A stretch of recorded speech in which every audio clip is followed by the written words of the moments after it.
Uno de ellos es la Clasificación Internacional de Enfermedades, número 10, que está vigente hasta fin de año y que el siguiente año aparece como la Clasificación Internacional 11. Y lo que es la DSM-5, ¿verdad?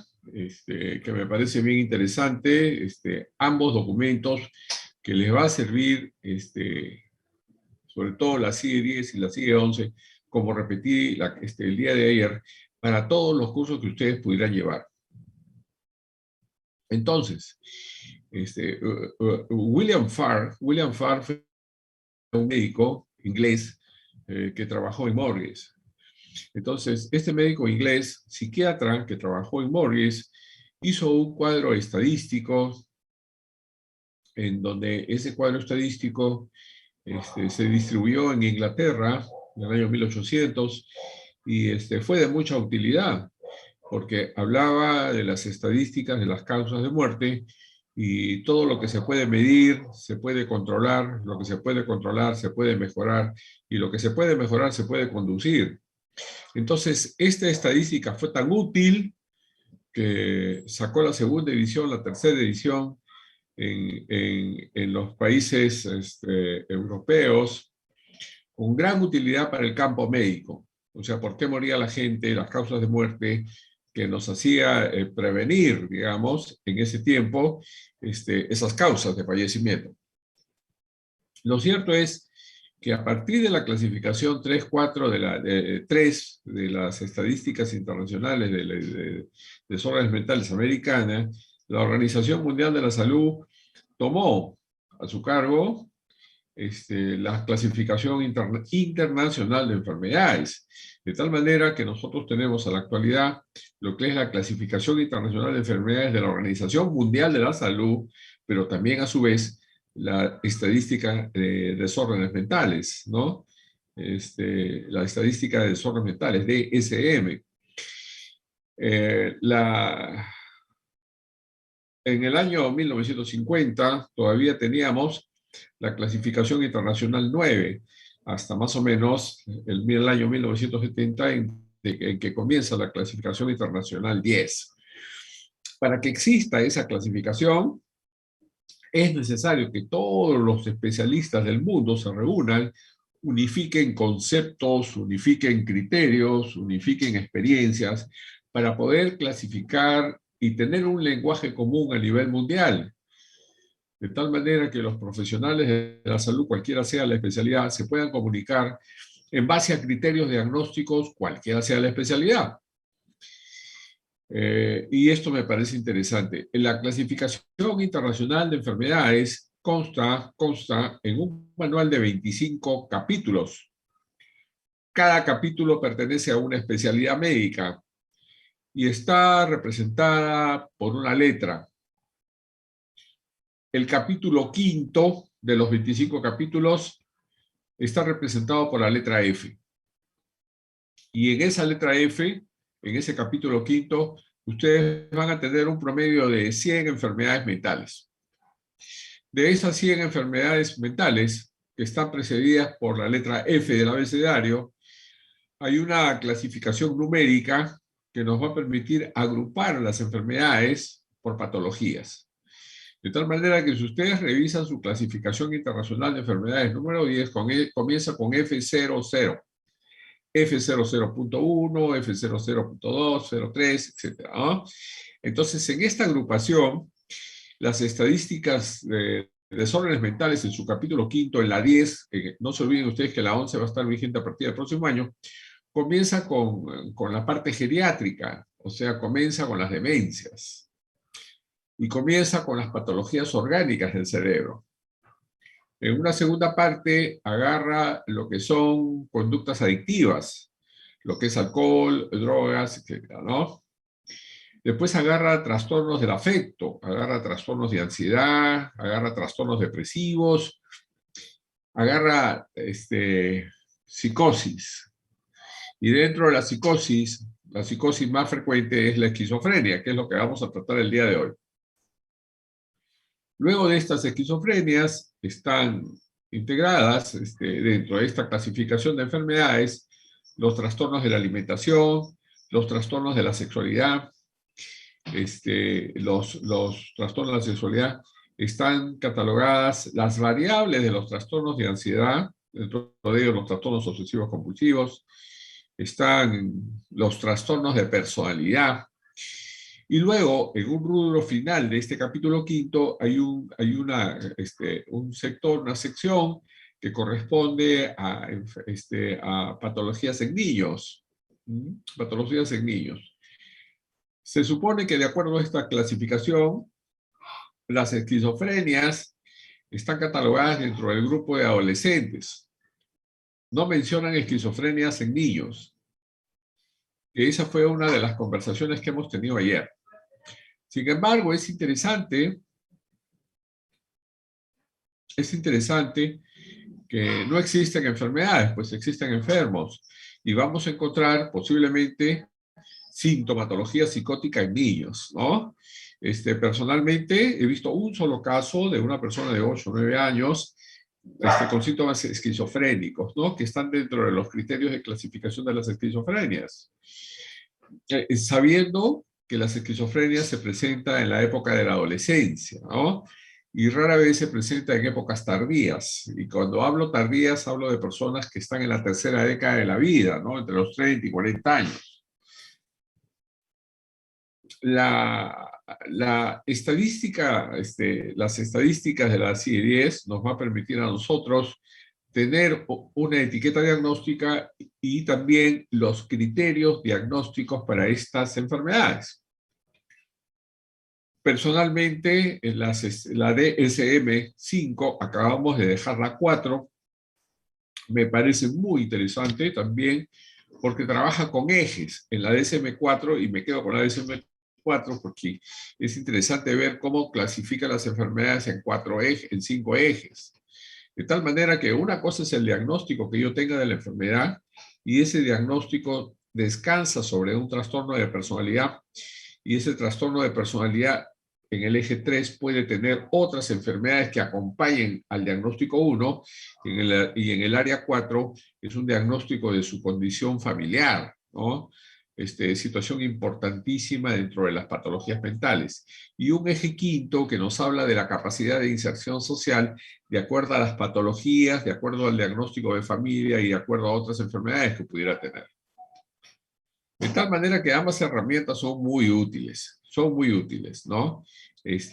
Cualquiera sea la especialidad, ustedes deben tener siempre la clasificación internacional de enfermedades, ¿no?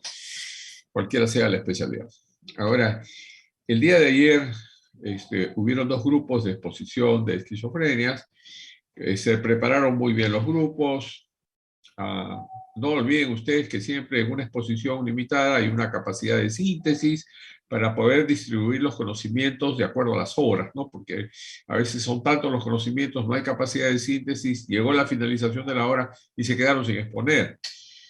Como también a veces la exposición es muy corta, ¿no? Y nos sobra mucho tiempo, ¿no? Entonces uno tiene que ser apropiado, tener capacidad de síntesis y de ubicación dentro del contexto y tiempo que nos dan. Dentro de la historia de las enfermedades mentales aparece la esquizofrenia como una enfermedad clave dentro de estas, ¿no?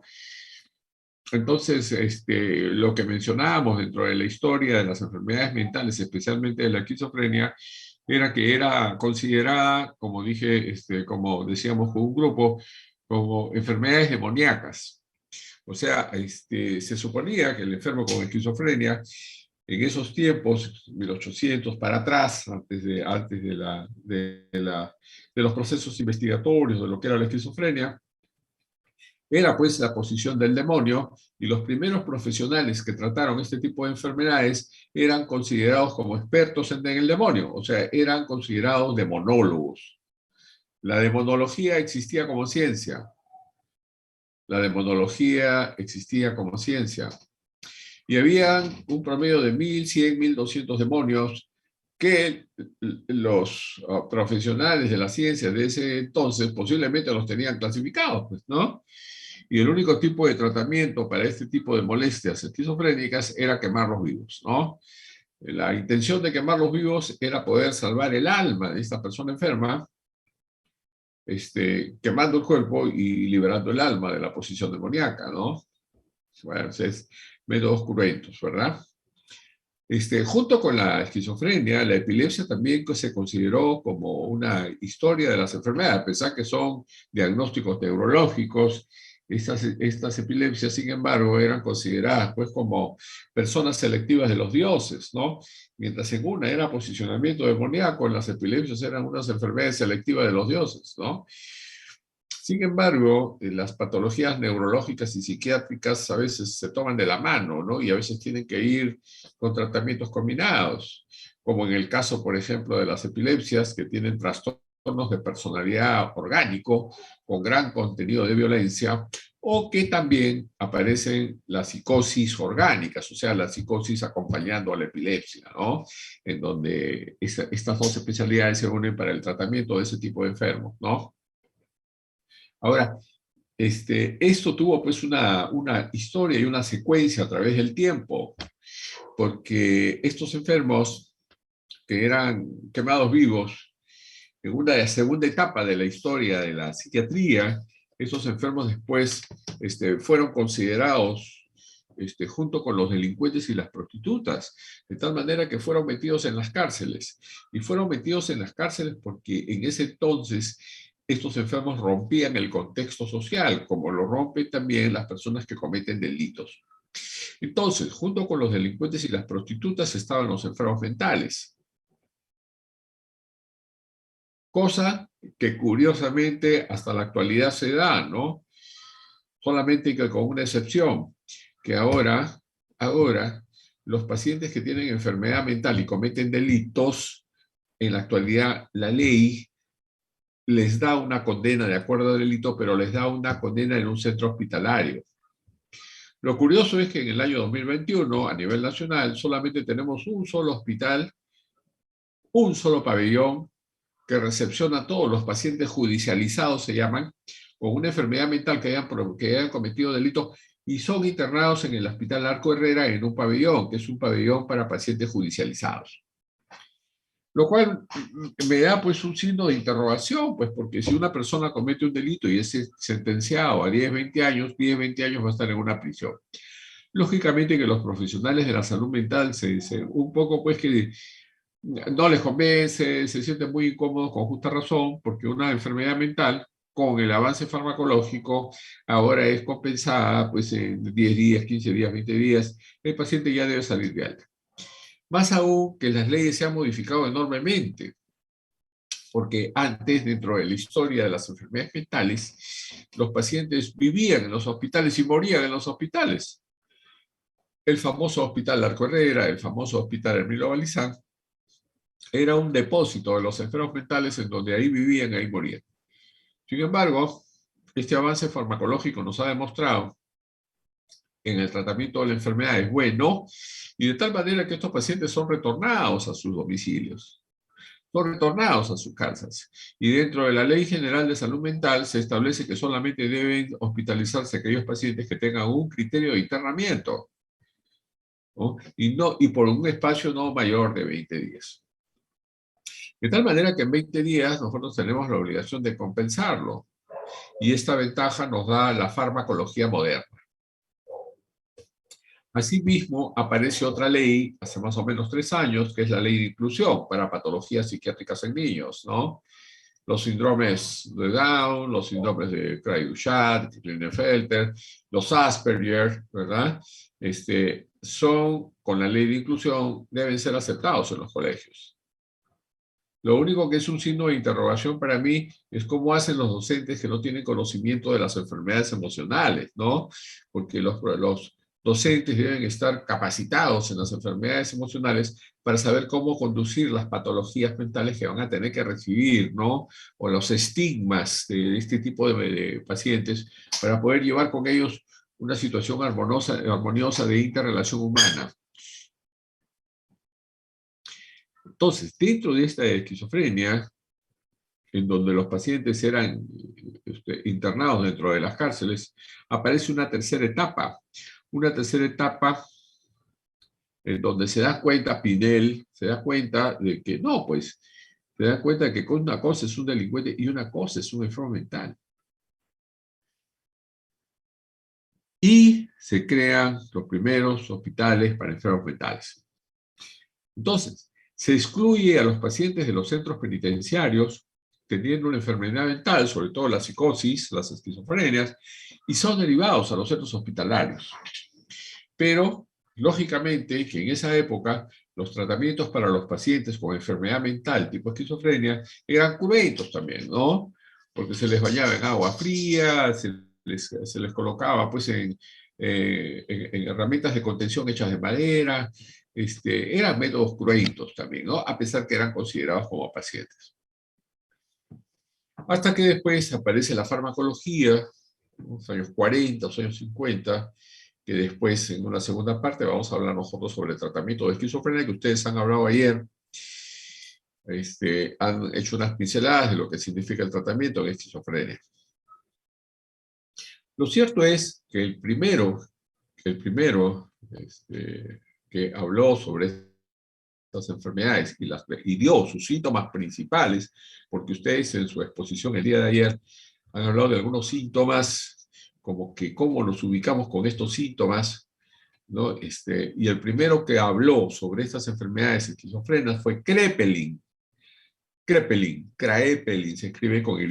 Kraepelin habló sobre las enfermedades esquizofrénicas, pero él etiquetó a estas enfermedades esquizofrénicas como demencia precoz. Demencia precoz, esta es una demencia precoz, dice. Así lo calificó Kraepelin. Pero aparece Bleuler, se escribe, aparece Bleuler y dice, oye, no. Dice, no, las demencias se presentan en gente anciana y es otro tipo de patología. Las demencias son alteraciones de funciones cognitivas. Entonces aparece en las demencias trastornos de memoria, orientación, atención e inteligencia. Mientras que Bleuler dijo, no, esta es una excisión, un corte de la psiquis, en donde vamos a catalogar a estos enfermos por 4 síntomas básicos. Pregunta de examen, ¿no? ¿Cuáles son las 4 AES de Bleuler? Las 4 AES de Bleuler se escribe, ¿no? ¿Cuáles son las 4 AES de Bleuler? Entonces Bleuler vio que todos estos pacientes tenían la primera A. La primera A es alteración en la asociación de ideas. Y vio que estos pacientes tenían una alteración en el contenido de su pensamiento. Su pensamiento se disgregaba, su pensamiento no armaba, su pensamiento no era entendido, su pensamiento era incongruente, su pensamiento era pues, descoordinado. Entonces, lo primero que toma esta enfermedad es el pensamiento. Dentro de la primera clase, ustedes se acuerdan, hablamos de las funciones mentales, y de las funciones mentales habíamos dicho que eran 12 y que a través del curso nosotros íbamos a captar cada una de estas psicopatologías de acuerdo a las áreas de la función mental. Entonces luego decía, sí, tiene contenido, tiene alterado el contenido del pensamiento. Y el pensamiento, de acuerdo a la psicopatología, está dividido en 3 áreas, ¿no? La anatomía del pensamiento, ¿no es cierto? Entonces el pensamiento tiene un contenido, el pensamiento tiene una forma y el pensamiento tiene un curso.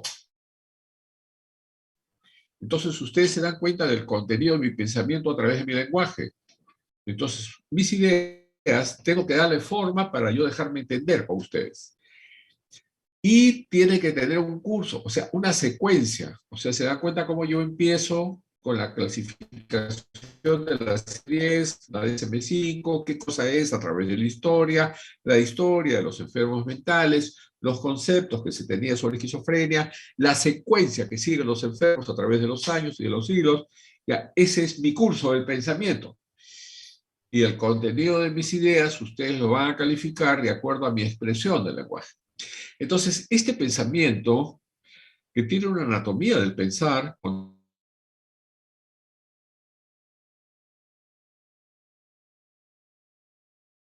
esquizofrenia, tiene una alteración en el contenido del pensamiento. Sí, había una disgregación del pensamiento, o sea, como que sus ideas no armaban, ¿no? Y no seguían una secuencia. Entonces uno cuando habla con un esquizofrénico se va dice una cosa, dice otra, por ahí arma unas ideas que están fuera de la realidad, entonces su pensamiento está tomado. Su pensamiento está tomado. La primera A de Bloller. Después Bloller vio y dijo, bueno, hay una alteración de la asociación de ideas, pero también existe una ambivalencia afectiva. Ambivalencia afectiva, o sea, el afecto no tiene por qué ser ambivalente, salvo que uno esté enfermo, pues, ¿no? Es cuando una persona dice, no, yo te agarro hoy, pero es porque te quiero mucho. Bueno, habría que ver, pues, ¿no? Y eso sucede con el psicótico. El paciente psicótico tiene una ambivalencia afectiva, sobre todo con sus seres queridos, con los padres, ¿no? O sea, agrede a los padres, agrede a sus seres queridos por esa ambivalencia afectiva que se presenta en el paciente psicótico, ¿no? ¿Cuánto de psicosis tendrán también esas personas que violentan a sus parejas, ¿no? Violentan a su familia, con el pretexto de te quiero tanto y no sé por qué lo hago? Bueno, realmente es una violencia afectiva y es de loco, pues agredir a una persona que ama o que uno porque debe proteger más que agredir, ¿no? Entonces, alteración en la asociación de ideas, ambivalencia afectiva. Después Bloiler vio que estos pacientes tenían una tercera A, la tercera A de Bloiler, que es la apatía. Entonces, en esta apatía había un deterioro, un descuido de su persona, había pues una falta de higiene, una falta de conservación de sus áreas, no le interesaba nada, si bueno, si estaba estudiando, dejaba el estudio, si estaba trabajando, dejaba el trabajo, o sea, una apatía y un desinterés total por las cosas circunstantes de la vida, con las cosas circunstantes de la vida y con su persona también, ¿no? O sea, entraba pues el desaseo, el descuido y el deterioro de la persona. Entonces, alteración en la asociación de ideas, ambivalencia afectiva, apatía. Y Bloller vio una tercera A, ¿no? Decía, bueno, acá estos pacientes tienen un denominador común. ¿Cuál es esa tercera A, ¿no? Alteración en la asociación de ideas, apatía, ambivalencia afectiva y había una, decía, ¿no? Que era un común denominador,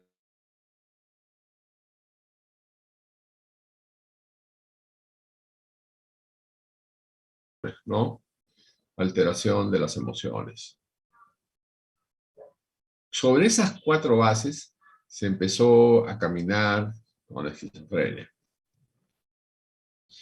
Lo cierto es que se fueron sumando algunos otros criterios más, ¿no? Sí, que no solamente era la apatía, el pensamiento, ¿no? La alteración de la asociación de ideas, ¿no? La violencia afectiva. Había también un componente interesante en este tipo de pacientes que tomaba otra área, que es el área de la percepción. Entonces, todos sabemos que la percepción está por los 5 sentidos, y los 5 sentidos también se alteran en la esquizofrenia, también se alteran en la esquizofrenia. Entonces, aparecían pacientes escuchando voces, voces que nadie escuchaba. Aparecían pacientes con alteraciones gustativas, el paciente dejaba de comer. Es más, solamente podía o come lo que él pudiera servirse, no come lo que otras personas sirven, porque siente un sabor raro en los alimentos como si lo estuvieran envenenando.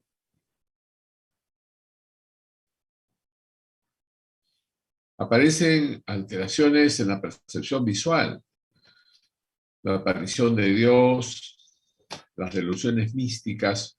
Siempre estas enfermedades han estado ligadas a conceptos mágicos religiosos, ¿no? Y ustedes se van a dar cuenta de algo, ¿no? Cuando ustedes, bueno, ahora estamos con restringidos, pero si ustedes, en el momento que han ido a hacer las prácticas hospitalarias, se van a dar cuenta que en todas las especialidades siempre hay una imagen. Bueno, la religión católica es la que predomina todavía entre nosotros, se respeta cualquier creencia, por supuesto, pero en los hospitales que vemos, ¿no? Los hospitales vemos que el personal de salud en su mayoría son de religión católica, y siempre al entrar a un pabellón hay una imagen, ¿no? Hay una imagen de la Virgen, una imagen de Dios, ¿no? Donde las familias se acercan a rezar, los mismos pacientes se acercan, en cada especialidad, en cada pabellón. Sin embargo, en psiquiatría no hay. ¿Y por qué no hay? no es porque los médicos seamos ateos, ¿no? En psiquiatría o no tengamos una creencia religiosa, ¿no? Lo que pasa es que en este tipo de enfermedades entra lo que se llama la delusión mística, la aparición de Dios o la aparición del demonio o la aparición de algún otro personaje bíblico que entra dentro del pensamiento de esta persona y que puede escucharlo o no escucharlo. Por eso es que en esta especialidad no ven en los pabellones imágenes religiosas, ¿no? No se ve. En otras especialidades sí. Entonces, sobre esa base se empieza a caminar y se dieron cuenta también que el pensamiento tenía ciertas características en estos pacientes esquizofrénicos. Había lo que se llamaba la enajenación del pensamiento, pregunta de examen, enajenación del pensamiento. Entonces, en esta enajenación del pensamiento, era característico ver a los pacientes que sentían que les robaban las ideas. O sea, que las personas podían estar cerca de ellas, que podían estar cerca de ellas, podían adivinar su pensamiento. Entonces trataban de alejarse tomando la cuarta A de Bloller, me estaba olvidando, comportamiento autista. La cuarta A de Bloller es autismo.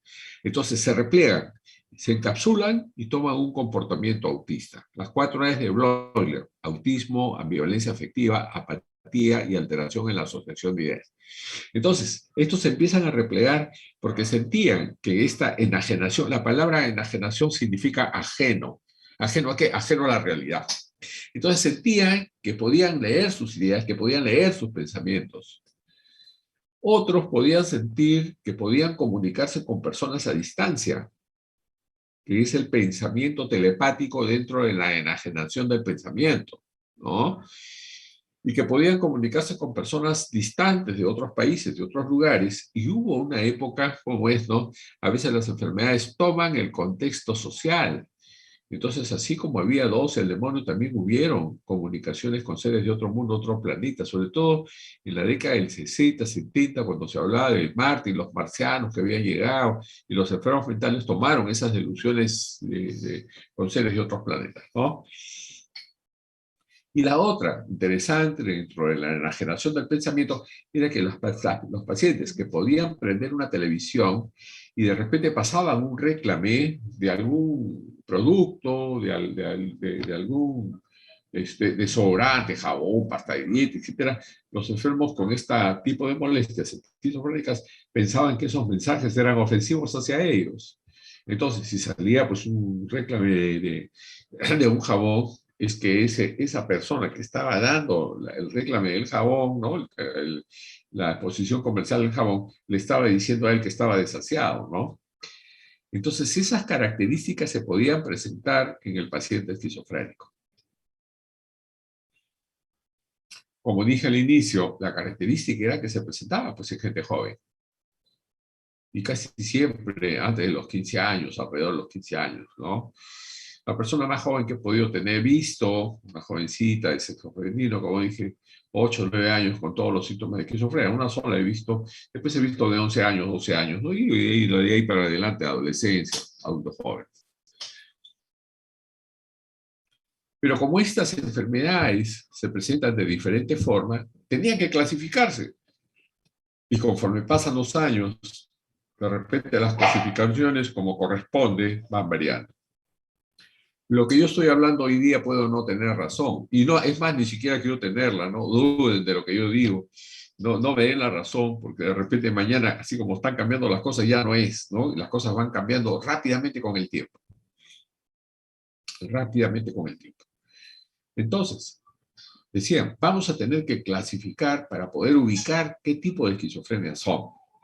Entonces aparecen, y ayer una de ustedes habló de los síntomas positivos de la enfermedad. No sé si se habrá captado bien eso de síntomas positivos, ¿no? Porque se habla de síntomas positivos cuando el paciente tiene un componente agresivo de difícil control. Hay una gran violencia, un gran trastorno del comportamiento, dificultad de control, violencia. Hay que tomar medidas de protección y de seguridad a la familia, el paciente, etc. ¿Y por qué le llaman síntomas positivos? porque responde perfectamente bien al tratamiento, ¿verdad? Su haloperidol, inyectable, etcétera, y en menos de 6 horas, 12 horas, la esquizofrenia se deshace, ¿no? Un buen tratamiento parenteral a través de la aldolización. En 48 horas uno debe controlar a un paciente con una enfermedad mental. Ahora, entonces, síntomas positivos, persona violenta, agresiva, con una gran dificultad, ¿no? Se ha visto pacientes después con armas punzocortantes, etcétera, ¿no? Que es difícil agarrarlo entre varios, pero en 24 a 48 horas inyectables se solucionó el problema. Buena respuesta terapéutica, buena respuesta farmacológica. Pero por otro lado, había síntomas negativos. ¿Y cuáles son los síntomas negativos? Acá en los síntomas negativos el paciente no agrede.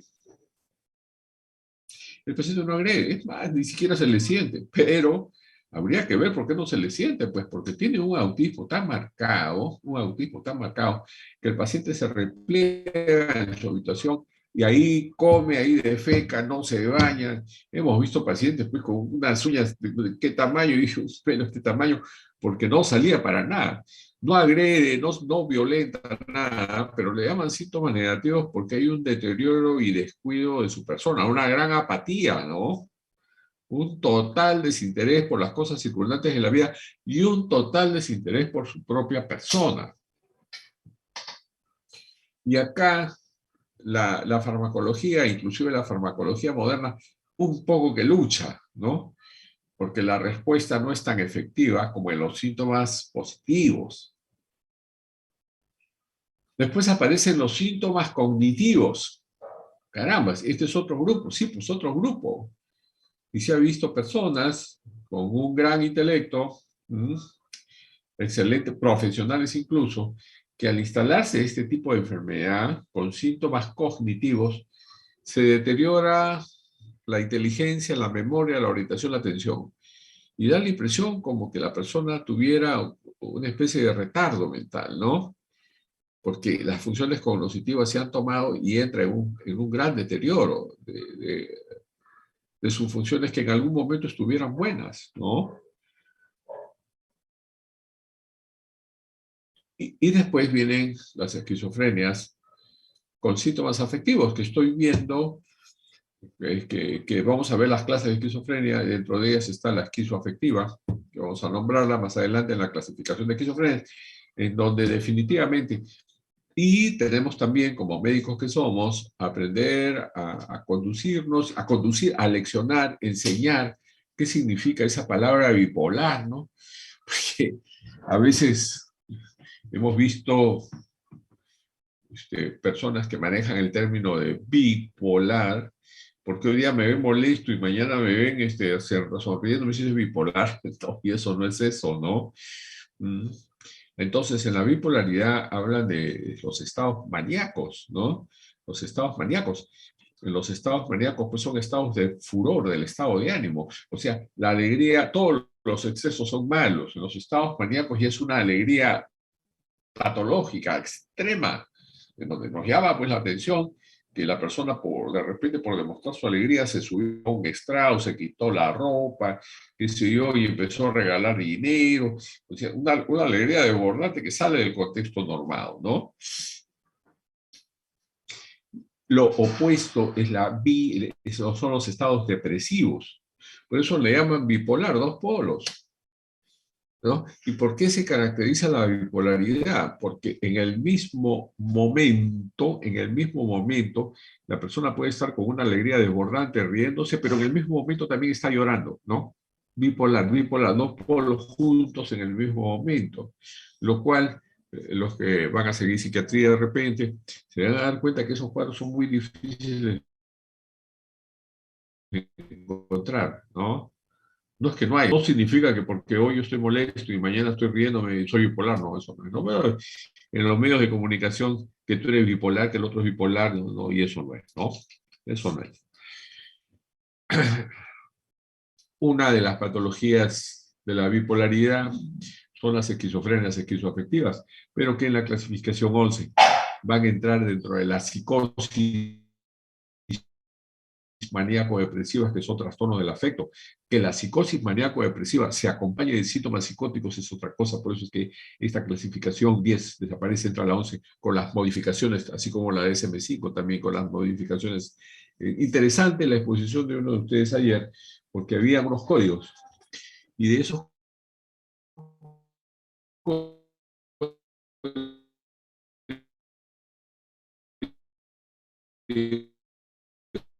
está la clasificación internacional 9, entonces, y saque en conclusión cuál es la evolución de las enfermedades mentales. ¿Cuántos tipos de esquizofrenia hay? Ahí viene, ¿no?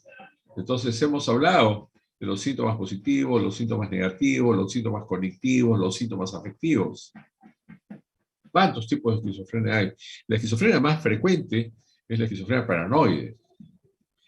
Paranoide, ¿no? La persona paranoide, la suspicacia, la desconfianza.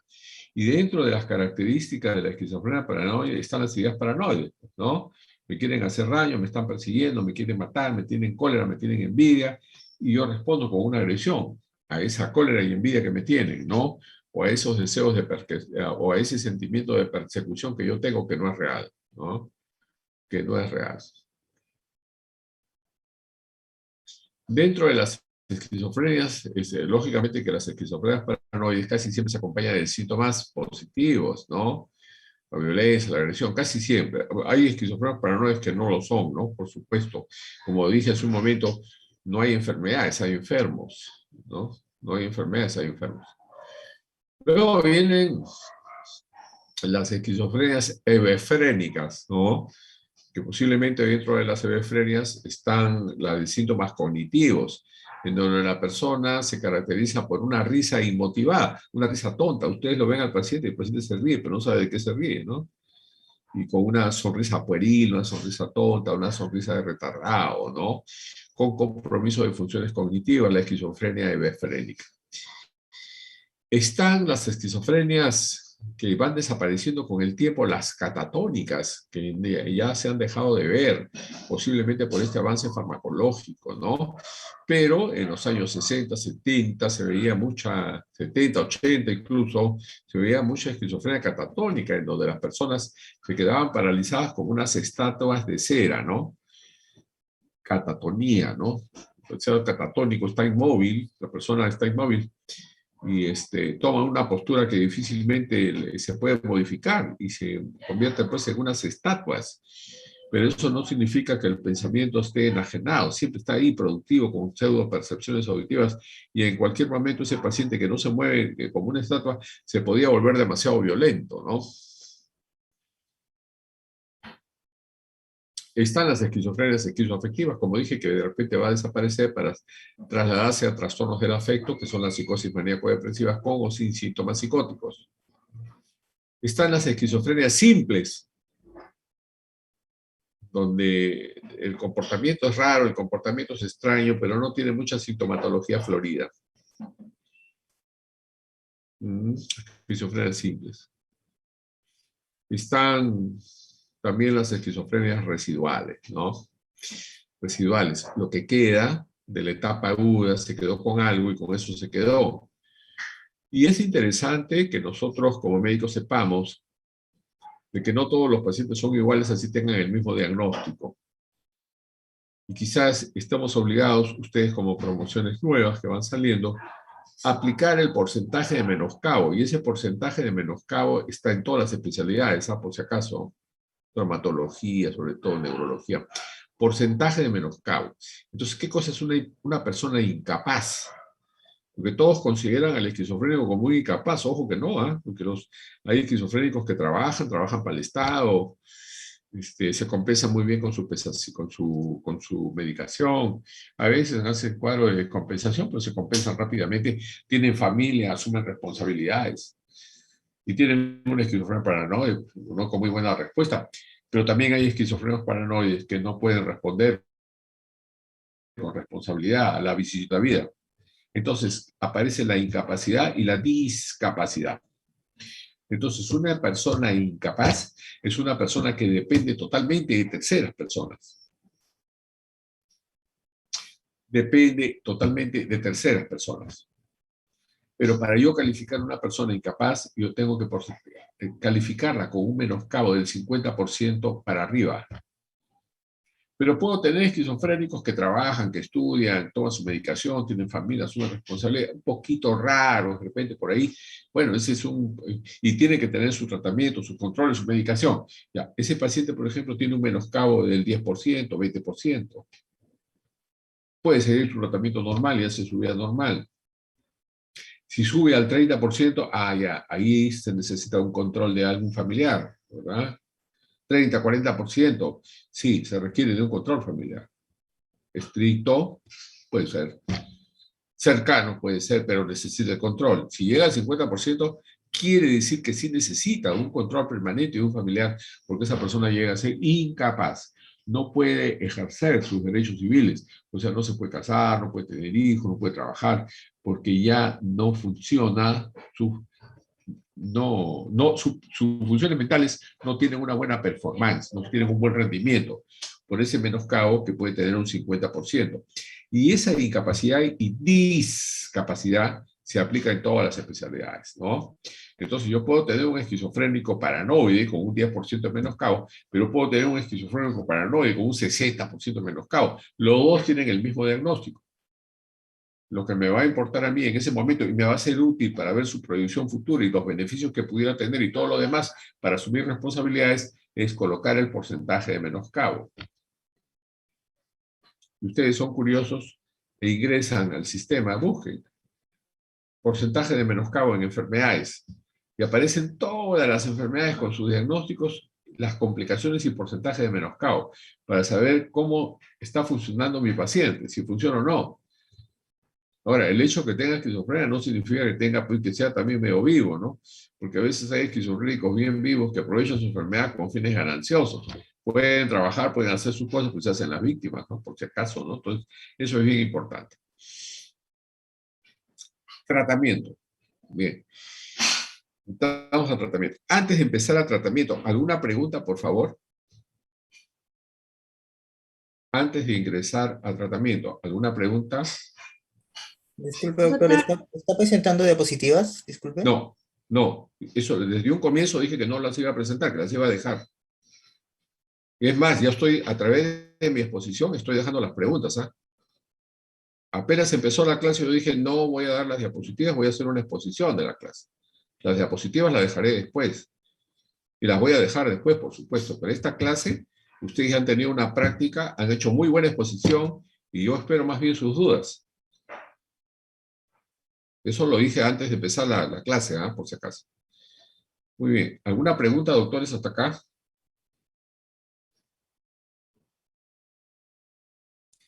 Doctor, en una persona que lleva un tratamiento, el tratamiento, si lo sigue al pie de la letra, ¿puede permanecer toda su vida sin presentar alguna alteración o siempre habrá alteraciones después de tiempo del tratamiento? Digamos, unos 3 años, ocurre algún evento y vuelve a ocurrir, o el tratamiento lo controla totalmente, siempre. El doctor, eso va a depender mucho, por eso yo dije, a mí me gusta mucho la DSM-4, anterior a la DSM-5, porque la DSM-4, doctor Eric, ahí lo divide en ejes, y el segundo eje es el diagnóstico perdón, el tercer eje,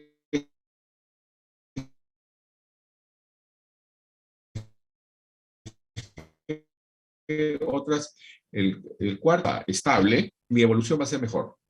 Si yo no tengo una familia estable, coordinada, amorosa, etcétera, entonces es posible que yo recaiga.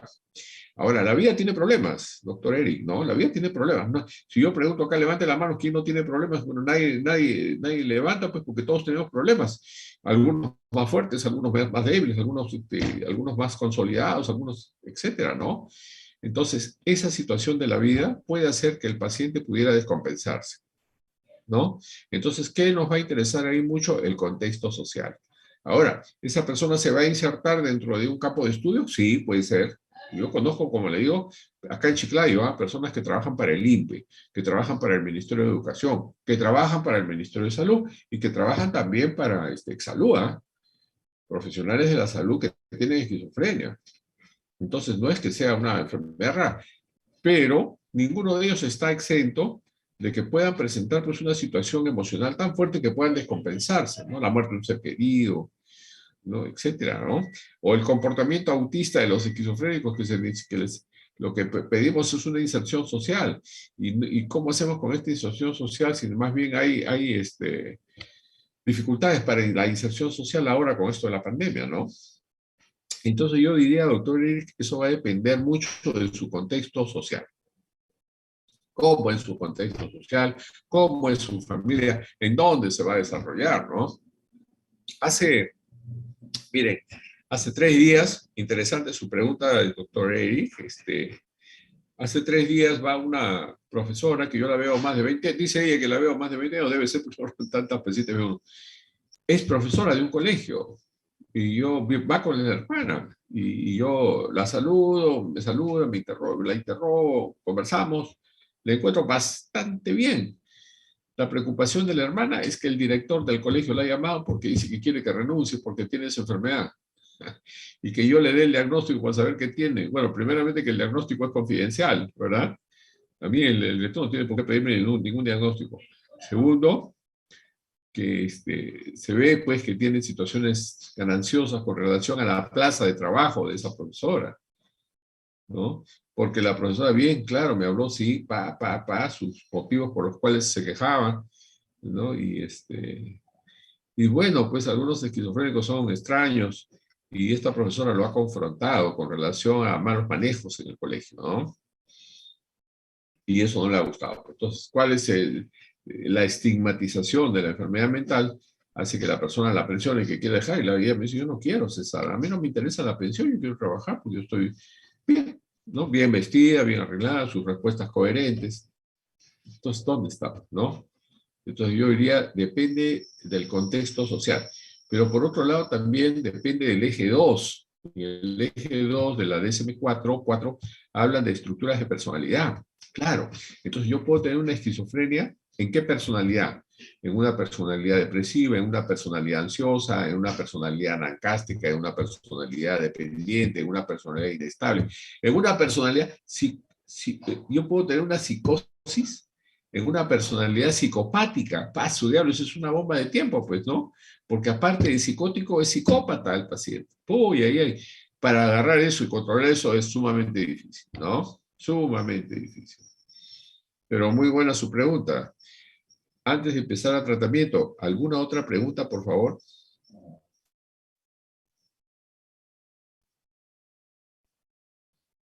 ¿No hay? Doctor, Dudas, ¿no? Dudas. Porque eh, ustedes han expuesto, han sacado sus resúmenes, han hecho muy bien. O sea, yo me siento un poco mal pasar diapositivas otra vez de lo que ustedes también han expuesto ayer. Dije, no, esto tiene que ser pues una exposición, un conversatorio, una situación de dudas más que nada, ¿no? hola, hola, ¿se me escucha? Hola, si se escucha, doctora Karen, Ok. Doctor, buenas noches. dígame. Yo tengo una pregunta, pero no sé si esté en acuerdo al caso, o bueno, al tema. Lo que pasa es que si me he dado cuenta que, bueno, no sé si existe algún tipo de relación entre las enfermedades mentales en ese tipo de esquizofrenia y relación con la genialidad, o sea, con la creatividad o el arte. Y voy directamente a artistas como por ejemplo Frank Kafka, no sé, Virginia Woolf, que también era otra de las personajes que padecía problemas como trastorno de bipolaridad, Van Gogh, que tenía esquizofrenia. Entonces, usted mencionó que los pacientes suelen presentar deterioro cognitivo y que Un ajá, tipo. un tipo, claro, de ser personas con John Nash, por ejemplo, que fue premio Nobel de Economía. Entonces, ¿hay algún tipo de relación o de conexión entre las enfermedades como la esquizofrenia o queda aparte del tratamiento? Bueno, no, bueno, vean la película Mente Brillante también, ¿ah? O sea, Mente Brillante es un esquizofrénico. Sí. Entonces, ¿qué pasa? La esquizofrenia no es una enfermedad de la inteligencia, por si acaso. Hay un grupo que agarra funciones cognitivas, felizmente un porcentaje pequeño de esquizofrenia.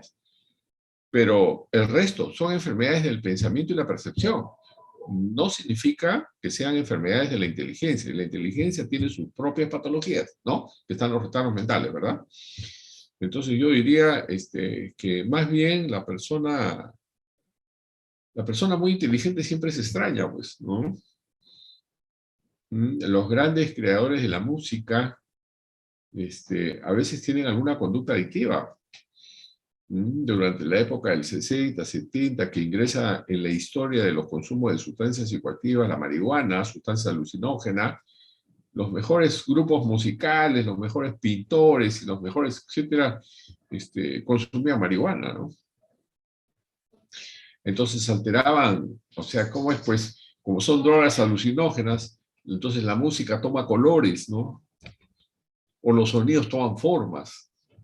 Y eso es el deleite de las personas que lo ven, con esa genialidad. Y yo diría, más bien, doctora, no tanto la esquizofrenia, sino yo diría que las personas inteligentes son extrañas. Tienen conductas extrañas, conductas extravagantes y son muy productivos. Ahora, que de paso agarre una esquizofrenia, ¿no? Pero sí, yo más bien diría que las personas inteligentes son extrañas. Y dentro de esa extrañeza pueden haber, pues, esquizofrénicos, como dice usted, ¿no? Yo creería que sí. ¿Alguna otra pregunta, por favor? Sí, Muy buena doctor. su pregunta. Dígame. Bueno, una pregunta. Y más que todo, bueno, usted habla de los tipos de esquizofrenia y todo, pero en cuanto a la bipolaridad con su fase maníaca y todo esto, y el tratamiento que pueda llevar a comparación ¿no? de algún tipo de esquizofrenia, ¿podría haber alguna diferencia en el tratamiento? ¿El manejo es el mismo, es similar? O también hasta qué punto puede llegarse a diferenciar esas dos patologías. Claro.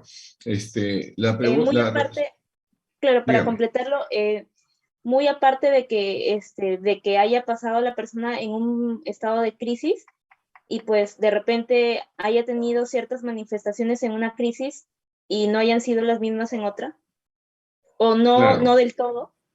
claro, Cómo eso influye en el diagnóstico? claro. O sea, el tratamiento lo he dejado para el final. El tratamiento lo he dejado para el final, todavía no he terminado. Dije, voy a dejar el tratamiento por el final. Voy a hacer un paréntesis para preguntas. Ahorita entro a tratamientos, ¿ya? Ahorita entro a tratamientos. Esa pregunta la dejo pendiente, ahorita entro a tratamientos. ¿Alguna otra pregunta? ¿Dudas? ¿Inquietudes? No hay. Young Nash, me ponen sí, pues, efectivamente, ¿no? Hay que ver, pues como dije, hay muchas cosas que son interesantes. ¿Alguna otra duda con relación a esta enfermedad que le llaman espectro? Porque fíjense ustedes, ustedes han expuesto y han dado una buena información con sus diapositivas ayer. Yo decía, bueno, ¿y ahora qué diapositivas presento yo? Pues si ya todas las han presentado ustedes. Y dije, no, vamos a hacer esta, ¿no? Y después le dejo, por supuesto, las diapositivas que puedan corresponder, ¿no? Pero parece interesante ver esto. Bueno, con respecto a los tratamientos. Los primeros psicofármacos que empezaron, que fueron los psicofármacos típicos con respecto a la esquizofrenia, y entramos al campo de la neuropsicofarmacología. La intención era cómo yo regulo los neurotransmisores y receptores, que debe ser una clase aparte de las enfermedades mentales. Bioquímica de las enfermedades mentales debe ser esa clase, ¿no? En donde se habla de que cada enfermedad mental tiene una alteración bioquímica en el sistema nervioso central por un determinado neurotransmisor comprometido en esa patología. ¿De acuerdo? Entonces, si yo entro al campo de la esquizofrenia, estoy hablando de dopamina. Y si ustedes ven, los psicofármacos dicen regulador dopaminérgico, dopamina y receptores dopaminérgicos. Entonces, esta dopamina que está en la sinapsis neuronal es regulada por el psicofármaco que entra en la sinapsis, inhibe la recaptación, regula la cantidad de dopamina y el paciente mejora. Eso, o sea, son enfermedades biológicas, son enfermedades biológicas. Entonces, Cuando yo digo que son enfermedades biológicas, significa de que es semejante a la diabetes, la hipertensión, la hipercolesterolemia, la enfermedad tiroidea, ¿verdad? Entonces, con esto yo quiero que se rompan los mitos. Hay que romper los mitos. Mitos son cosas que se dicen que no son ciertas, ¿no? Entonces, oye, vas a tomar medicación, sí, pero te vas a hacer adicto. ¿Cuál adicto? Estás tomando una medicación que te hace falta para estabilizar tu sistema nervioso central, que está desregulado en su factor bioquímico. Eso es como que yo le diga al diabético, no tomes tu insulina pues porque te hace ser adicto. No, esa insulina es necesaria porque su páncreas está deficiente en la producción de insulina y regulación de azúcar. ¿Cierto? Lógicamente que hay factores complementarios como la alimentación, pero acá también, factores complementarios en el contexto social. Entonces, cuando yo hablo de una enfermedad mental, ya no existe eso de que, oye, no tomes porque te vas a hacer adicto. ¿Qué es eso? Ponte tu parte, tú sí puedes, por favor. El enfermo se siente recontra mal porque no es ponte tu parte. Tiene que recibir el tratamiento que corresponde porque le es necesario. Entonces, los primeros fármacos típicos que aparecieron tenían una dificultad que no eran selectivos, o sea, entraban y calmaban al enfermo. Lo malo era pues que estos psicofármacos robotizaban al paciente y rápidamente uno se daba cuenta que el paciente tomaba medicación porque los ponía rígidos, mucha salivación, temblor de manos, que son los efectos extrapiramidales. Y dentro de estos que todavía hay en los hospitales de salud, por costos muy cómodos, ¿no? Está la clorpromacina, la trifluoperacina, la pipericiacina, ¿no? Con nombres comerciales como Largactil, Estelacine, Neuleptil, ¿no? La levomepromacina, el Sinogan, todavía hay. Son efectivos, sobre todo en pacientes con alto contenido de síntomas positivos y agresión, ¿no? Ahí están. Pero empezaron a salir, ahí pusieron el aldol como un medicamento típico. El aldol aparece después con una revolución. El aldol, ¿no? 70, 80, aparece el aldol. Y cuando aparece el aldol, pues pensaron que era la maravilla. Bueno, era bueno, claro, pero daba muchos efectos extrapiramidales, ¿no? Mucho temblor de mano, mucha salivación, pero era bueno. El boom de la psicofarmacología aparece en el año 1990, en donde aparecen los laboratorios, los promocionan, ¿no? Antidepresivos, ansiolíticos, antipsicóticos, ¿no? Dicen fármacos de molécula inteligente.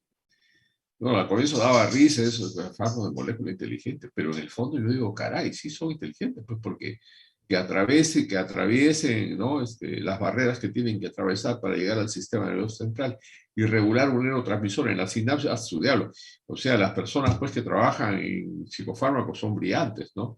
Por eso es que entre el año 1990 y el año 2000 se consideró la década del cerebro. ¿Por qué? Porque aparecieron los antipsicóticos atípicos, selectivos. No dan molestias extrapiramidales, regulan los neurotransmisores selectivamente, entran de frente y hacen acción, no producen sedación. Caramba, qué maravilla, ¿no? En algunos muy bien, en los otros no, pero fue un arma potente de regulación de los trastornos mentales, depresiones, ansiedades, psicosis, las demencias nomás que solamente tienen una situación paliativa, ¿no? Pero el resto con muy buena respuesta farmacológica. Por eso es que si ustedes ven una grabación, por ejemplo, de un esquizofrénico del año 50, 60, 70, 80, del año 2000, 2010, ya son otros pacientes. Ya no se ve la gran agitación, la gran violencia del paciente psicótico de los años 50, 60, 70, 80. Ya no se ve. Entonces, los psicofármacos modernos atípicos son selectivos en la regulación de neurotransmisores y acción de los receptores. Por eso es que la evolución de las enfermedades mentales es satisfactoria. Y los que fueron incapaces ya no son incapaces, ahora son discapaces. O sea, pueden insertarse socialmente, asumir responsabilidades también, en la mayoría de los casos. Lógicamente en otros no, porque hay una pobre respuesta farmacológica. Con relación a la pregunta que me hizo Mariela y los trastornos bipolares, ¿no? La bipolaridad. Bueno, acá todavía tenemos que agarrarnos de 2, 3 fármacos Uno es el carbonato de litio, como estabilizador del humor, porque yo lo que necesito es que no se vaya ni para la manía ni para la depresión, entonces tengo que estabilizar el humor. En el caso de todavía existentes esquizofrenias esquizoafectivas, tengo que dar un estabilizador del humor. El primero es el litio, el segundo es el ácido valproico y el tercero es la carbamazepina. La respuesta va a ir de acuerdo al paciente, entonces tengo que estabilizarlo en base a estabilizadores del humor, más cualquier otro fármaco que acompañe al trastorno bipolar. Puede ser psicosis, tendré que agregarle un antipsicótico, pero ahí lo que me va a interesar es cómo yo estabilizo el ánimo, la bipolaridad, que no se me vaya para la manía ni para la depresión. Carbonato de litio, ácido valproico y carbamazepina. Son los 3 medicamentos básicos que se usan en los casos de estabilizadores del humor. Pero por otro lado, nadie me mencionó ayer, por ahí creo que no sé si me habrá mencionado, por favor me corrigen, nadie me mencionó el electroshock. Pusieron una diapositiva del electroshock, pero nadie me habló del electroshock. Y efectivamente, ¿no? O sea, el electroshock, que ya casi no se usa, pero está indicado en la psicosis que son reticentes a tratamiento, o sea, el psicótico que no sale con nada, o las depresiones con intento de suicidio que tampoco se ven con nada. En esos 2 casos está indicado el electroshock dentro de los protocolos de atención. Entonces, sí, la respuesta es formidable. El electroshock viene a ser una epilepsia simulada. Yo creo entender que la acción del electroshock es que las células nerviosas se abren en la descarga eléctrica, permite el ingreso farmacológico y nuevamente se Hay un síndrome, que también va para el examen por si acaso, síndrome de ruina de la configuración. Síndrome de ruina de la configuración. Bueno, ese síndrome yo nunca lo entendí cuando era estudiante. Cuando estuve estudiando también en la residencia de psiquiatría, tampoco lo entendía. Yo he tenido la suerte de ser la última promoción que formó el doctor Humberto Rotondo Grimaldi. El Manuel de Rotondo, que ustedes le recomiendan en la literatura, el doctor Rotondo fue el que formó a 5 últimos psiquiatras en el Hospital Emilio Valdizán. Y él hablaba pues del síndrome de ruina de la configuración. Yo no entendía mucho el síndrome de ruina de la configuración. Bueno, ustedes son gente muy joven, ustedes son de la era después de la computadora. Entonces, cuando aparece la computación, empezaron a hablar los términos, ¿no? Hoy se ha desconfigurado, hay que configurar que se ha desconfigurado. Ahí pude entender. Dije, claro, síndrome de ruina de la configuración. Entonces el paciente psicótico se desconfigura. Hay que reiniciarlo, hay que resetearlo. Sí, pues el electroshock lo reinicia y hace que la acción farmacológica tenga mejor resultado. A veces uno ve cosas caminando, ¿no? Uno camina, mira para atrás y dice, ah, caramba, sí, así era, sí, pues así era. Entonces, ese síndrome, ¿qué significa? Por favor, lo revisan. Ya estoy como las 4 A's de Bloiler, síndrome de ruina de la configuración, la CIE-10, la DSM-5. O sea, hay 3, 4 preguntas claves que ya estoy dando como componentes del examen, ¿no? El examen. ¿Alguna otra pregunta? ¿Hasta qué horas tenemos clases? Disculpen. Mariela. Mariela, ¿estás ahí? Ya se fue Mariela. No, sí estoy. Ah, ya. ¿Hasta qué horas tenemos clases, Mariela? 6:05 me parece, pero ¿tienen más preguntas? Sí, yo encantado. No, si no quiero tener una guía. ¿Hasta qué horas tenemos, me dices? 8:45. Ah, ya, perfecto. Todavía tenemos tiempo. Tenemos 5 minutos. Entonces, dentro de los tratamientos está el electroshock. Ustedes no lo han nombrado en los grupos. Un grupo nomás que estaba en una diapositiva, pero no dijeron nada, ¿no? Con relación a ese tratamiento que está dentro del saldo que habían sacado de los protocolos. De repente lo van a sacar por las buenas respuestas farmacológicas, ¿no? Buena respuesta farmacológica. Y, lógicamente, está la psicoeducación, ¿no? O sea, los tratamientos en psiquiatría se dividen en 2, ¿no? Un tratamiento biológico en 2 partes, ¿no? Un tratamiento biológico que estoy obligado a saber cuáles son las partes de la función mental, cuál es la psicopatología de cada área de la función mental, cuáles son los neurotransmisores y receptores comprometidos en cada función mental para yo poder dar tratamiento médico. Pero la otra parte es cómo yo llego al factor, al ser humano, como ser humano, dentro de los tratamientos de la enfermedad, ¿no? Entonces, la única forma es acercarme, o sea, tratar a la persona. No se imaginan lo bien que se siente un paciente que es rechazado durante toda su vida, el que uno se acerque, el que uno se sonríe, el que uno le haga una broma, ¿no? El que uno se haga amigo de ese paciente, ¿no? O sea, es formidable para ellos, ¿no? O sea, en esa segunda parte psicoterapéutica, en donde el acercamiento, la familiaridad, el afecto es sentido por ese paciente, ¿no? Es sentido. Y así la familia vendría a ser una continuación de nuestro tratamiento. Porque a veces hemos tenido pacientes hospitalizados, formidable, se mejoró, llega a su casa, otra vez se desmejora. ¿Por qué se desmejora? Porque la familia es caótica, pues, ¿no? Porque la familia, hay un término que se llama, otra pregunta de examen, es esquizofrenógena. Pucha, esquizofrenógena. Se golpean, se gritan, se insultan, etcétera. Hay consumo de alcohol. Es un caos. Familia caótica. Entonces, la familia es esquizofrenógena. Empuja al paciente a que se descompense de su enfermedad. ¿Mm? Muy bien. ¿Alguna otra pregunta, doctores?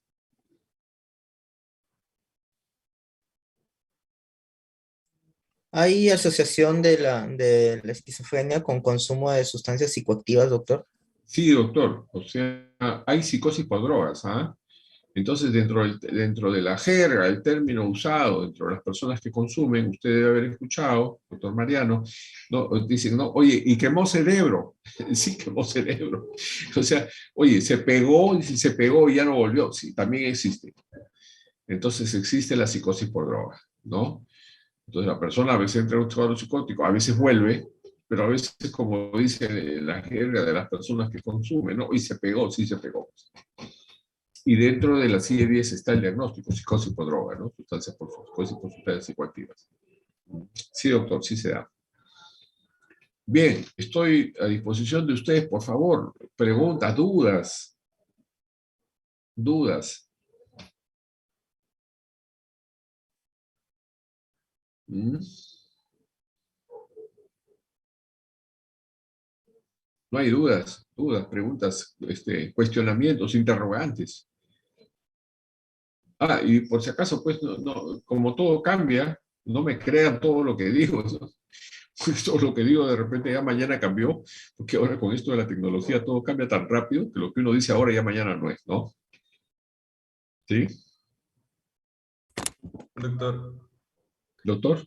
una pregunta. ¿Y si el paciente no quiere seguir el tratamiento porque como a veces piensan de que es para hacerle daño más bien?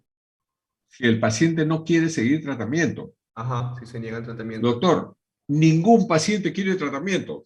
Esa es otra. O sea, en el momento que usted encuentre un esquizofrénico, estamos hablando de esquizofrenia, en el momento que usted encuentre un esquizofrénico que diga, voy a recibir tratamiento, muchas gracias, usted ya curó la esquizofrenia. No va a encontrar un paciente, eso se llama conciencia de enfermedad. No va a encontrar. Por eso es que, ¿qué cosa es un paciente? Un paciente es una persona que recurre a uno porque a uno lo necesitan. Uno no está correteando al paciente para que sea paciente. Pero en el campo de la psiquiatría, uno acepta pacientes en contra de su voluntad, la voluntad del paciente, ¿no? Y también en contra de la voluntad de uno, ¿no? Uno de ellos es la esquizofrenia. Otro de ellos son los retardos mentales. Ningún retardo mental quiere ser paciente, ¿no? Lo llevan a la fuerza, ¿no? Y otro que a veces yo dudo cuando me llevan pacientes por consumo de sustancias, ¿no? Ahí yo dudo, pues, porque si no quiere, ¿qué cosa hago yo? ¿Cómo estar detrás de él, no? Pero en caso de esquizofrenia sí se justifica, doctor. Por eso es que siempre tiene que haber, a pesar que haya muy buena respuesta farmacológica, muy buena respuesta al tratamiento, siempre tiene que haber una persona alerta a su tratamiento, alerta a la medicación, alerta a sus citas. Porque la característica de la esquizofrenia es que el paciente no tiene conciencia de enfermedad. Muy buena pregunta, muy buena pregunta. ¿Alguna otra opinión? ¿Alguna otra interrogante? ¿Alguna otra Doctor, duda? el electroshock o el Karen, tratamiento con electroshock se asocia a problemas, a, como que, o sea, memoria. provoca, claro, problemas en el habla, en la memoria. eh, Memoria, habla no, memoria. por eso es que tiene retractores, así como personas que apoyan el tratamiento con electroshock. Es que el tratamiento del electroshock es excepcional, doctora, ¿no? O sea, es de última ratio, digamos, ¿no? Oye, no funciona con nada, se puede matar o puede matar a alguien, una agresión incontrolable, ningún psicofármaco le hace, ya, se emplea, ¿no? Pero no es que sea, digamos, un tratamiento de rutina, ¿no? ¿Cierto? O Ujú. sea, ahí está, ¿no? Es una herramienta que se utiliza cuando ya no hay nada que hacer. ¿Mm? Gracias, doctor. Doctor, y en el caso, bueno, estuviéramos ante un paciente que es un riesgo para nosotros o para el centro de salud, ¿cómo podríamos manejarlo de una forma inmediata? De forma inmediata, hay un tratamiento que se llama la aldolización, que muy poco lo utilizan, pues de repente no saben utilizarlo, ¿no? Entonces, las ampollas de aldol generalmente se aplican cada 8 horas, cada 6 horas, generalmente, pero la aldolización es dosis de 10 miligramos cada 15 minutos por 4 dosis seguidas, y después de ahí se comienza cada 6 u 8 horas de acuerdo al cuadro clínico. Cada 15 minutos, ¿ah? Primera, segunda, la tercera dosis ya comienza ya a flaquear. La cuarta dosis ya lo venció. ¿Mm? Pero nadie emplea el tratamiento de aldolización, pues, asociado, por supuesto, a una benzodiazepina, y lo tumba al paciente, ¿no? Lo tumba al paciente. Se deshace la esquizofrenia, como dice, ¿no? ¿Alguna otra pregunta? ¿Cuáles son los criterios para el ingreso de un paciente esquizofrénico a hospitalización? ¿Y por qué solo 20 Descompensación días? aguda. Descompensación aguda, ¿no? Que sea, o sea, se interna no como castigo, esa es otra cosa también, ¿no? Porque a veces al paciente se le amenaza, te voy a internar, te voy a internar, no. O sea, la hospitalización es una medida de protección y es una medida de seguridad. Se le protege al paciente que se haga daño, y una medida de seguridad para la familia y el contexto social, ¿no? O sea, es un tratamiento, ¿no? No es un castigo la hospitalización. Entonces, tiene que tener esos criterios, ¿no? Hay que protegerlo, hay que asegurarlo, sí, hay que hacerlo. ¿Por qué? Porque está con una agresión incontrolable. Esto está dentro de las emergencias psiquiátricas, que también es un punto que tampoco lo tenemos dentro del SIDAUS, emergencias psiquiátricas. Entonces, las emergencias psiquiátricas requieren una hospitalización, sí, pues casi siempre, ¿no? Entonces, se presenta con hiperactividad, que son las agresiones no controladas, o una hipoactividad, ideación, intento de suicidio, riesgo suicida, que son los dos condiciones básicas para un internamiento, ¿no? El problema está de que en el contexto social, el paciente esquizofrénico debe tener un familiar con imagen de autoridad. Y a veces no lo tenemos, pues. O porque los padres son muy añosos y el paciente más bien domina a los padres y no hay quien controle y les haga tomar la medicación, más bien él es una amenaza para los padres, ¿no? Entonces se hospitaliza, ¿no? ¡Pah!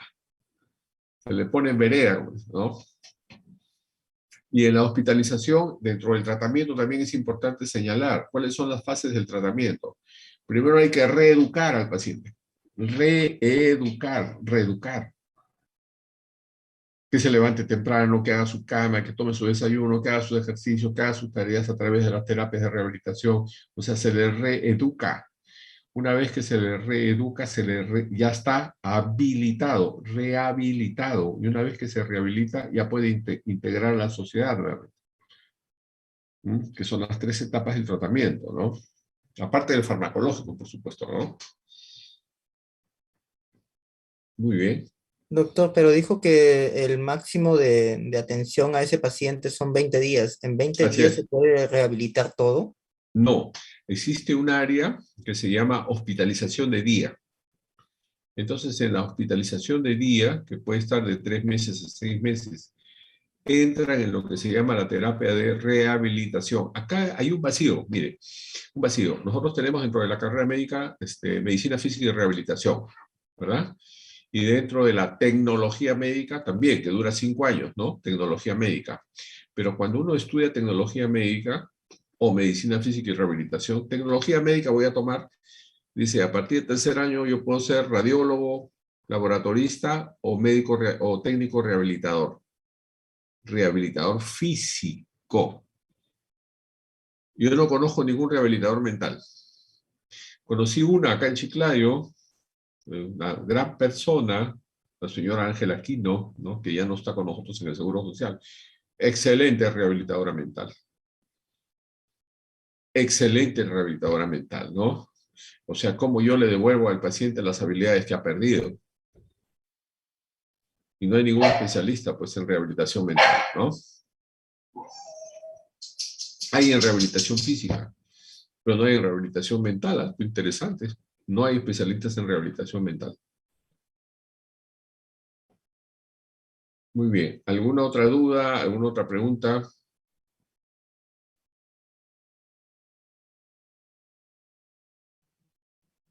Muy bien, doctores. Ya ustedes se dan cuenta qué interesante. Se vuelve una clase sin diapositivas, porque los obligo a estar atentos y a anotar por lo menos.